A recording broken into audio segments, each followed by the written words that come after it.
Hi. యూకేలా టీజీపీలా. UK అంటే Uttarakhand. Cinema చూడడానికి cinema థియేటర్కి వచ్చినాము.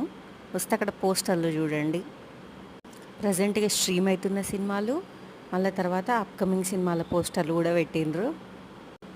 ఇంతకుముందు చూసిర్రు కదా, సయ్యారా పోస్టర్ కూడా వచ్చింది. సయ్యారా సినిమా ఎవరన్నా చూసిండ్రా? చూసిన వాళ్ళు కామెంట్ చేయండి. బాగా యూత్ఫుల్ సినిమా అనుకుంటా కదా. ఇప్పుడు కనబడే పోస్టర్ ఏంది తెలుసా? Son of Sardar 2. అదేనండి, తెలుగులో మన మర్యాద రామన్న ఉంది కదా, అది. ఇప్పుడు కనబడుతున్న అమ్మాయి ఎవరో గుర్తుపట్టండి. గుర్తుపడితే కామెంట్ చేయండి. ఈ మర్యాద రామన్న సినిమాని వచ్చిన తర్వాత వాళ్ళు హిందీలో డబ్బింగ్ చేసుకున్నారనమాట, సన్ ఆఫ్ సర్దార్ అనే పేరుతోని. ఇప్పుడు సన్ ఆఫ్ సర్దార్ 2 వచ్చింది. ఇగో ఇప్పుడు ఇక్కడ అందాజ్ 2, ధడక్ 2 అట. అన్ని 2 నడుస్తున్నాయి. ఇగో వారు 2 అట. ఇది కూడా 2 చూసిండ్రా? ఇది ఎన్టీఆర్ది హిందీ మూవీ ఫస్ట్ మూవీ అంట.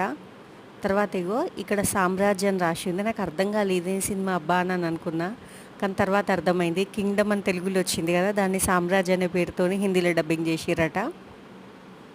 కూలీ కూలీ కూడా ఇప్పుడు వస్తుంది కదా సినిమా, దాని పోస్టరు.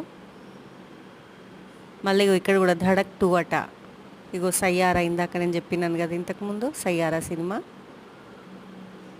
మళ్ళీ ఇగో సన్ ఆఫ్ సర్దార్ 2. కానీ ఏదేమైనా ఒక్కసారి సినిమాకి వచ్చినామంటే కనీసం మినిమం 2000 కనీసం ఖర్చు అవుతుంది కదా ఒక ఫ్యామిలీ వస్తే. విచిత్రం ఏంటంటే ఇన్ని పోస్టర్లు చూపించినా కదా, అసలు మేము ఏ సినిమాకి వచ్చినామో ఆ పోస్టరే లేదు ఒక్కటి కూడా. మేము వచ్చింది మహావతార్ మూవీకి, కానీ ఒక్క పోస్టర్